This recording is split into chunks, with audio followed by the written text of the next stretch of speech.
Sabe, no esporte de elite, a linha que separa a glória do esgotamento, nossa, ela é muito, muito fina. Como é que os melhores atletas do mundo conseguem treinar no limite máximo sem simplesmente quebrar? Vamos mergulhar na ciência por trás desse equilíbrio tão delicado. Essa é a pergunta de US$ 1 milhão, né? A que define carreiras, que decide campeonatos, como extrair o máximo do corpo humano, dia após dia, sem que ele simplesmente desmorone. E para os treinadores, isso não é só uma preocupação, é o pão de cada dia. Manter esse equilíbrio é uma arte que exige uma precisão constante. A ideia é sempre essa: levar o atleta até o limite, tirar o máximo dele, mas sem nunca, jamais, passar da conta. Essa é a linha que separa a vitória da lesão. Tá, mas como é que a ciência mede essa linha tão fininha? Bom, eles dividem o esforço em dois conceitos fundamentais: o trabalho que o corpo faz e o desgaste que esse trabalho causa.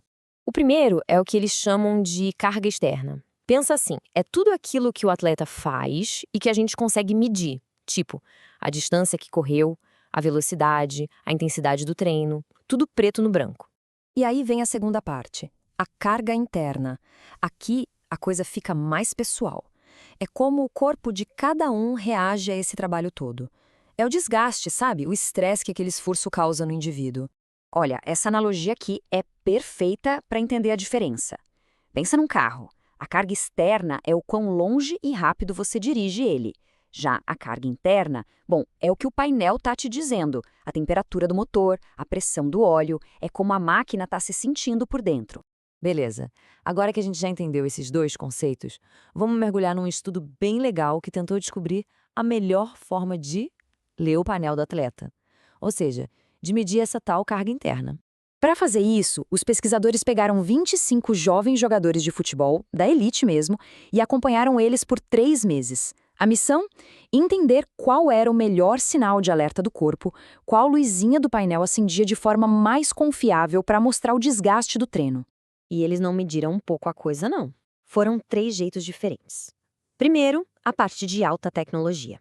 Exame de sangue 2 vezes por semana para ver uns marcadores bioquímicos super complexos. Segundo, testes físicos, uns saltos para medir a explosão e a fadiga muscular. E terceiro, algo bem mais simples, um questionário. Todo dia os jogadores respondiam sobre como dormiram, a energia que estavam sentindo e a própria percepção de esforço. Dá uma olhada nesse cronograma.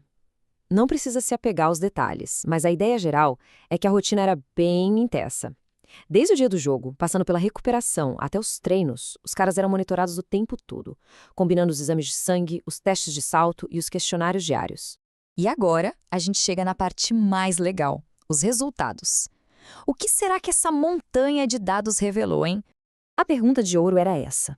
Com tanto dado na mão, sangue, saltos, questionários, qual dessas ferramentas era o melhor espelho do trabalho que os jogadores estavam realmente fazendo? Esse gráfico aqui pode parecer meio complicado, mas o segredo está num lugar só.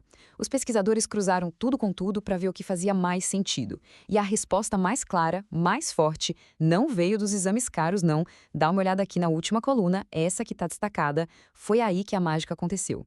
E aqui, a conclusão do estudo na lata, direto dos pesquisadores. As medidas subjetivas mostraram associações mais fortes e consistentes com a carga de treinamento do que os biomarcadores ou os testes neuromusculares. Gente, isso é simplesmente incrível. E esse gráfico de barras deixa a diferença bem clara, né? Olha só, a barra mais alta, que é a da percepção subjetiva de esforço, teve a conexão mais forte com a carga de treino. Traduzindo, quanto mais pesado era o treino, mais a percepção do próprio atleta refletia isso. E refletia com muito mais precisão do que um exame de sangue ou um teste de salto. A sensação do atleta foi o dado mais confiável de todos.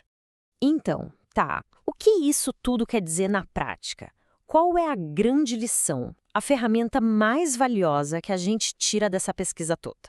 O ponto principal é esse aqui, a tal da percepção subjetiva de esforço, que no fundo é só perguntar para o atleta, de 0 a 10, quão pesado foi o treino para você.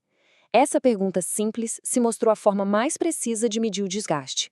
E por que isso é tão revolucionário? Porque mostra que uma das melhores ferramentas para evitar que um atleta quebre não é um equipamento caríssimo ou uma agulha.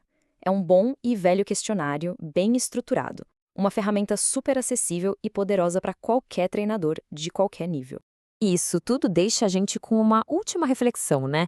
Nesse nosso mundo obcecado por Big Data, por métricas, por tecnologia de ponta, será que a ferramenta mais inteligente de todas não continua sendo simplesmente ouvir?